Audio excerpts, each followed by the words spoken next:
Hello friends, வணக்கம்.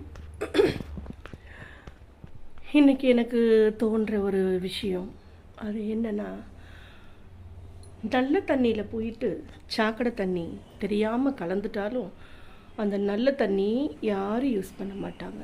ஏன்னா அதையும் சாக்கடையாயிடும். அதே மாதிரி சாக்கடை தண்ணி எங்கன்னா இருந்து நல்ல தண்ணி போய் கலந்துருச்சுன்னா அதுவும் வேஸ்ட் தான். சாக்கடை தண்ணி நல்ல தண்ணியில் கலந்தாலும் சரி, நல்ல தண்ணி சாக்கடை தண்ணியில் தெரியாமல் கலந்தாலும் சரி, யாருக்கு அசிங்கம்? அது நல்ல தண்ணிக்கு தான். ஏன்னா யாரும் அதை குடிக்கக்கூட யூஸ் பண்ண முடியாது.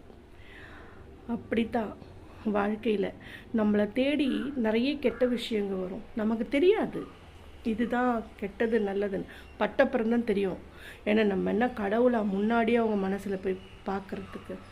அதனால் நல்ல விஷயம் நம்ம தேடி வருதா, கெட்ட விஷயம் தேடி வருதா தெரியல. அப்படி கெட்ட விஷயம் தேடி வரும்பொழுது அதை நம்மளை அந்த சுத்தப்படுத்துகிற ஒரே சக்தி கடவுளுக்கு மட்டும்தான் இருக்குது. நம்மளை கெட்டதை சேர விடாமல் நம்மளை காப்பாற்றுறதும் அந்த ஆண்டவன்கிட்ட தான் இருக்குது. மனுஷால் கூட எப்படின்னா கெட்டது நடந்துருமா வேடிக்கை பார்ப்போமா தான் நினைப்பாங்க. ஆனால் ஆண்டவன்கிட்ட நீங்கள் உங்களை ஒப்படைச்சிட்டிங்க. அதாவது தாயே நீ தான் தோணை, எனக்கு தெரியலன்னு சொல்லி ஒப்படைச்சி கெட்டதை ஒதுக்கி விட்டுட்டு உங்களுக்கு நல்லது நடத்துறது கடவுளால் மட்டும்தான் முடியும். எனக்கு வேறு வழி இல்லை, அவங்கள விட்டால் வேறு யாரும் இல்லை. இன்னைக்கு ஒரு பாட்டு பாடிடலாம்.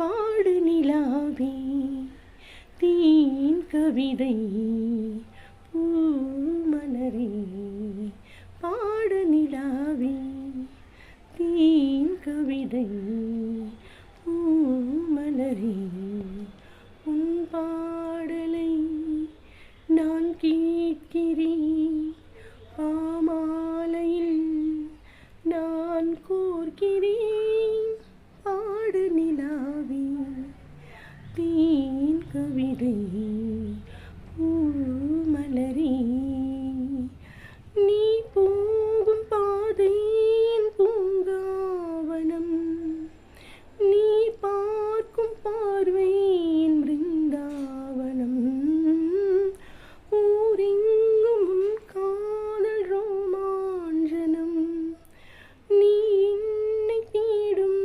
பொன்னாஞ்சனம், கைதான போதும் கை சேர வேண்டும், உன்னோடு வாழும் ஓர் நாளும் போதும் என்